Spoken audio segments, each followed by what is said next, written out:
लेके आए थे और 4th इंजेक्शन के लिए उनको लेके आया था और उनके मेडिकल चेकअप के लिए। लेकिन देखो बात बड़ी सिंपल है, हमारा मुतालबा यही है, खान साहब का जो सेहत है वो बड़ा सीरियस मैटर है। इसी तरह बुशरा बीबी की सेहत का बड़ा सीरियस इशू है।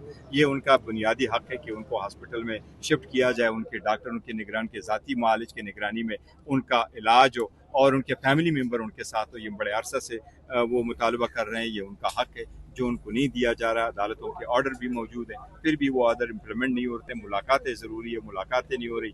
कल उनको किया था ओवरनाइट, फिर उनको हॉस्पिटल में शिफ्ट करना। अगर उन्होंने 1000 दिन निकाले तो क्या फ़र्क पड़ता है। देखो इस मुल्क के लिए इसके एक सेरेनिटी प्रिवेल करने के लिए इसमें ये उनका तो राइट है, तो ये तो हर सूरत होना चाहिए। मुलाकातों के हवाले से अलीमा खान अकेली आजकल लडियाला के बाहर नजर आ रही हैं, पार्टी रहनुमा क्यों नहीं जा रही? देखो पार्टी रहनुमा भी जा रहे हैं, हर वक्त जा रहे हैं, हर पाकिस्तानी वहाँ जा रहे हैं, हम सब की उसकी ये जहती है। मैं आज नहीं जा सका, द ओनली रीज़न इसके 5 बजे यहाँ हियरिंग हुई, वहाँ 4 बजे तक टाइम है, 2 बजे से 4 बजे तक, तो यहाँ 1 बजे से 5 बजे तक हियरिंग चलती रही, ये नहीं हुआ। लेकिन देखिए अडियाला जेल हो या यहाँ पर हो, सारे लोग आए। इस अदालत के सामने 15 मरतबा हम आए थे कि खान साहब की इम्प्लीमेंटेशन कराओ। इस्लामाबाद हाई कोर्ट के सामने हम 24 मरतबा जा चुके हैं जो हमारे केसेस हो रहे हैं, और न केसेस लग रहे हैं, न उनकी हियरिंग हो रही है, न उनकी जो सस्पेंशन ऑफ सेंटेंस है उस पर हो रही है।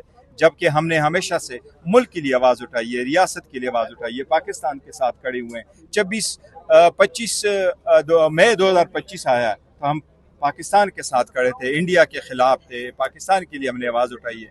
अभी मुज़ाकरात शुरू हुए तो हमने अल्लाह का शुक्र अदा किया कि पाकिस्तान को 2026 में एक और मौका अल्लाह ने दिया, और इतने अल्लाह ताला पाकिस्तान को बुलंदियों पे लेके गया मई 2025 के बाद कि दुनिया पाकिस्तान की तरफ देख रही है कि एक रोल प्ले करेगी वो मिडल ईस्ट में अमन लाने के लिए। लेकिन इसके बावजूद अगर आप इतनी बड़ी पॉलिटिकल पार्टी को साइडलाइन करते हैं तो ये बहुत अफसोस की बात है।